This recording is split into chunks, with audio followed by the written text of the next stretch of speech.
ಸರ್ವೋಪನಿಷದೋ ಗಾವೋ ತೋಗ್ಧ ಗೋಪಾಲನಂದನಃ ಪಾರ್ಥೋ ವತ್ಸಃ ಸುಧೀರ್ಭೋಕ್ತ ದುಗ್ಧಂ ಗೀತಾಮೃತಂ ಮಹತ್. ಇದರ ಅರ್ಥ ತಿಳಿದಿದೆಯೇ ನಿಮಗೆ?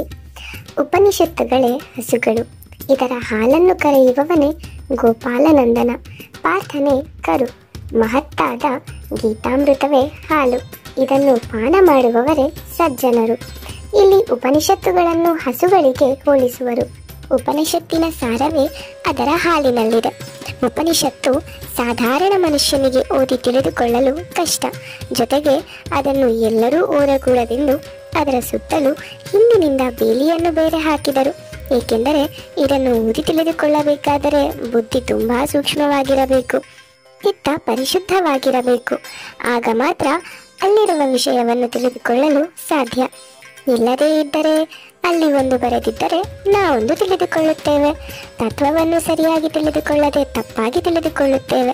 ಅದನ್ನು ತಿಳಿದುಕೊಳ್ಳದೇ ಇದ್ದರೆ ಅಷ್ಟು ನಷ್ಟವಿಲ್ಲ, ನಾವು ಅಜ್ಞಾನಿಗಳಿಯಾಗಿ ಉಳಿಯುವೆವು ಅಷ್ಟೇ. ಆದರೆ ತಪ್ಪಾಗಿ ತಿಳಿದುಕೊಂಡರೆ ಅದರಿಂದ ನಮಗೇ ನಷ್ಟ.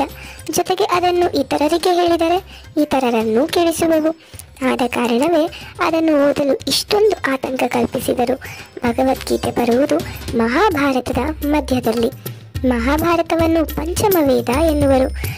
ವೇದಾಂತದಲ್ಲಿ ಅಡಗಿರುವ ಗಹನವಾದ ತತ್ವಗಳನ್ನೆಲ್ಲ ಸುಲಭವಾಗಿ ಸರ್ವಸಾಮಾನ್ಯರಿಗೆ ಅರ್ಥವಾಗುವಂತೆ ಹೇಳುವುದು.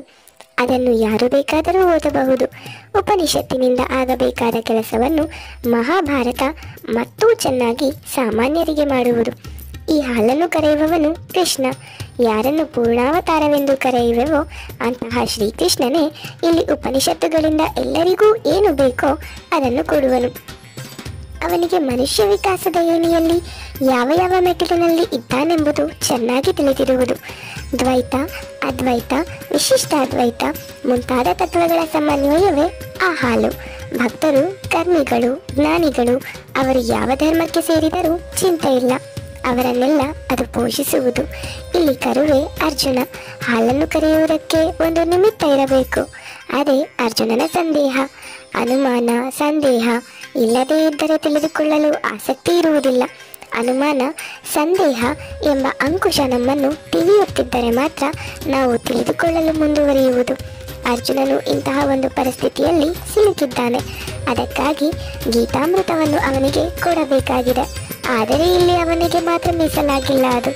ಭಗವಂತನು ಯಾವುದನ್ನು ಅವನಿಗೆ ನೀಡಿದನೋ ಅದು ಅಕ್ಷಯ ಪಾತ್ರೆಯಂತಿರುವುದು. ಗೀತೆಯಲ್ಲಿ ಎಂದಿಗೂ ಕಡಿಮೆಯಾಗದೆ ಇನ್ನೂ ಉಳಿದಿದೆ. ಅದನ್ನು ಅನುಭವಿಸುವವರೇ ಸಜ್ಜನರು. ಎಂದರೆ ಪ್ರಪಂಚದಲ್ಲಿ ಅರ್ಜುನನಂತೆ ಸಂದೇಹಕ್ಕೆ ಸಿಕ್ಕಿ ದಾರಿಗಾಣದೆ ದಿಕ್ಕೆಟ್ಟವರು, ದಾರಿ ತೋರುವವನಿಗಾಗಿ ಕಾತರದಿಂದ ನಿಂತು ಬೇಡುತ್ತಿರುವರು. ಆಧ್ಯಾತ್ಮಿಕ ಪಿಪಾಸುಗಳೆಲ್ಲ ಅರ್ಜುನನ ಪರಿಸ್ಥಿತಿಯಲ್ಲಿ ಇರುವರು. ಶ್ರೀಕೃಷ್ಣನ ಮುಂದೆ ಅರ್ಜುನನು ಮಾತ್ರ ಅಲ್ಲ ಇರುವುದು. ಅರ್ಜುನನು ಅಲ್ಲಿ ನಮ್ಮೆಲ್ಲರ ಪ್ರತಿನಿಧಿಯಂತೆ ಇರುವನು. ಭಗವಂತ ಎಲ್ಲ ಮಾನವ ಕೋಟಿಗೆ ಇಲ್ಲಿ ಸಂದೇಶ ನೀಡುತ್ತಿರುವನು.